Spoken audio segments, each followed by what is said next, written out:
Today, I never thought I would see a day in the United States Senate where there would be essentially a gag rule on the subject of war, essentially a gag rule preventing us on voting on the deployment of our troops and a framework for them to be able to come home. We're supposed to be the world's greatest deliberative body, but the other party has chosen to throw sand in the gears in order to give us a vote where we would present a framework.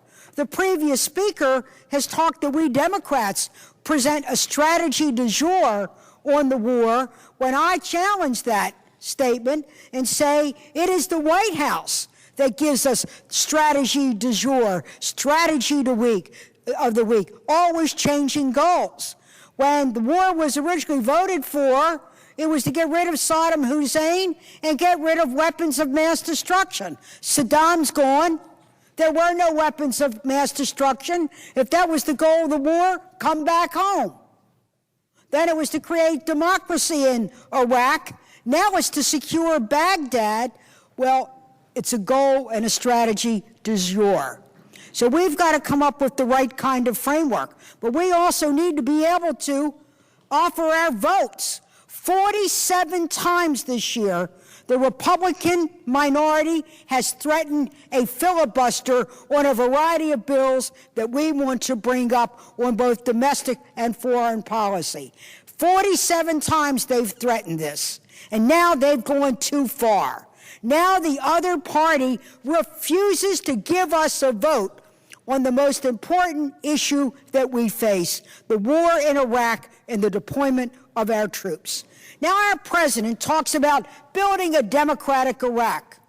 Well, we should start with building democracy right here in the United States Senate. Democracy is built on fundamental principles. One of the fundamental principles is freedom of speech, but not in the Senate. We're in a gag rule. We face strong-arm tactics to prevent our vote on a troop deadline. Another fundamental principle of democracy is majority rule, but not in the United States Senate. It now takes 60 votes to win a vote. The reason we objected to the cloture is to end the filibuster, but we want to end the war. And that's why our unanimous consent is a direct vote on that. They want to hide behind parliamentary procedure. We want to go directly to that. Our Constitution calls for a system of checks and balances, but that's not what the White House wants. They want us to write the checks, but tonight we're trying to provide the balance. So that's why we stand here the way we do. Now, some people say Democrats are micromanaging the war. Well, hey, someone's got to manage it, and it's about time.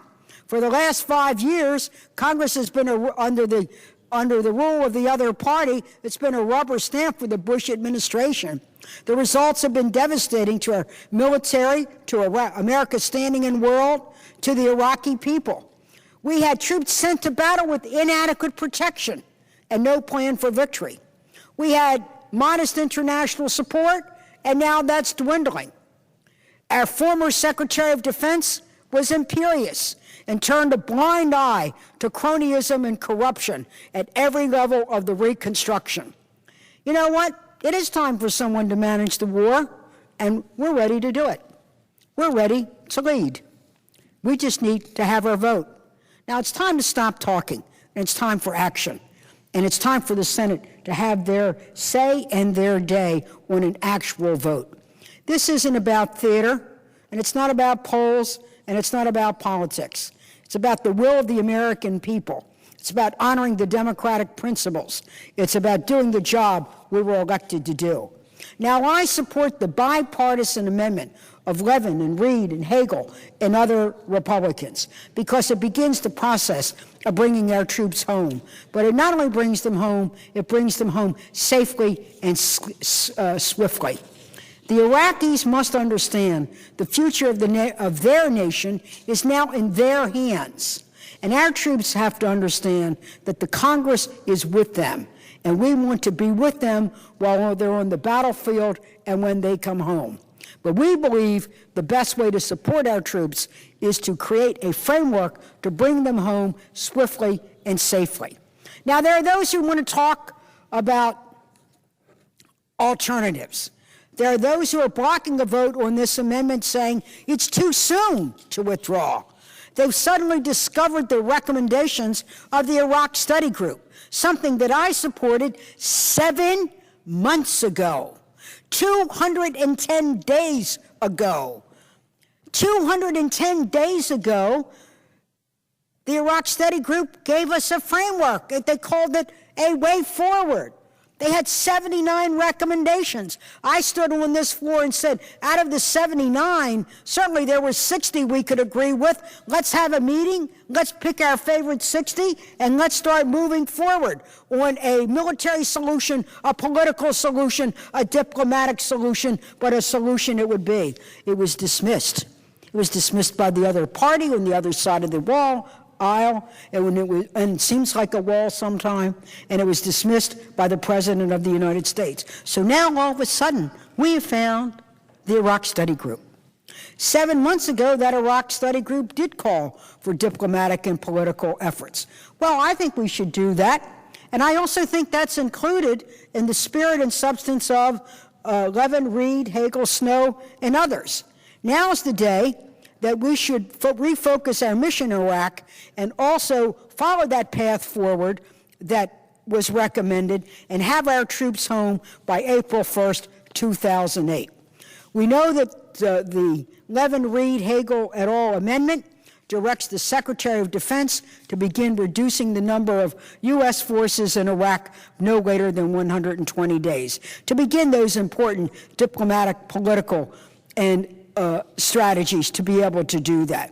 And it also leaves U.S. forces there for 3 missions: protecting other U.S. troops, completing the training of the Iraq troops, and engaging in targeted counterterrorism operations. But it also requires them to complete it by April 30th, 2008.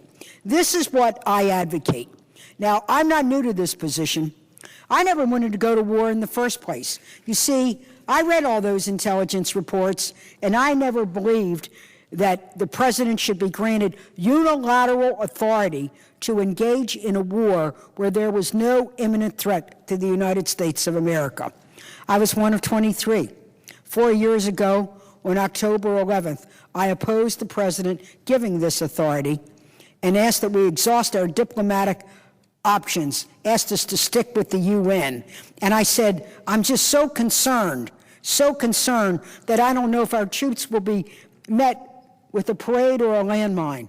Well, we know where we are. So off we went. Now we went to war with Iraq. Now we're at war within Iraq. Saddam is gone, but we're still there, mired in a civil war. No one could ask more of our troops. They've been brave, they've courageous, and they have followed the request of their commander-in-chief. And we need to be able to look out for them. And I believe we will. In other aspects of this bill, particularly the Wounded Warriors Act that looks out for the veterans who have been injured, looks out by reforming the disability benefit system, about looking out for the health care that they need from the VA. But it is time for a new direction. It is time for us to be able to have this vote. It is time for the Iraqi elected officials to stand up. 12 members of the 38-member parliament no longer attend cabinet meetings. 75 members of the Iraqi parliament are boycotting their own parliament so that they can't get a quorum to do their job, whether it's for oil revenue sharing or power sharing. So I think it's time now. I think it's time for us to have our vote. I think it's time to refocus the mission. I think it's time to redeploy our troops. I think it's time to bring our troops home by April 30th, 2008. And that's why I think it's time to vote on the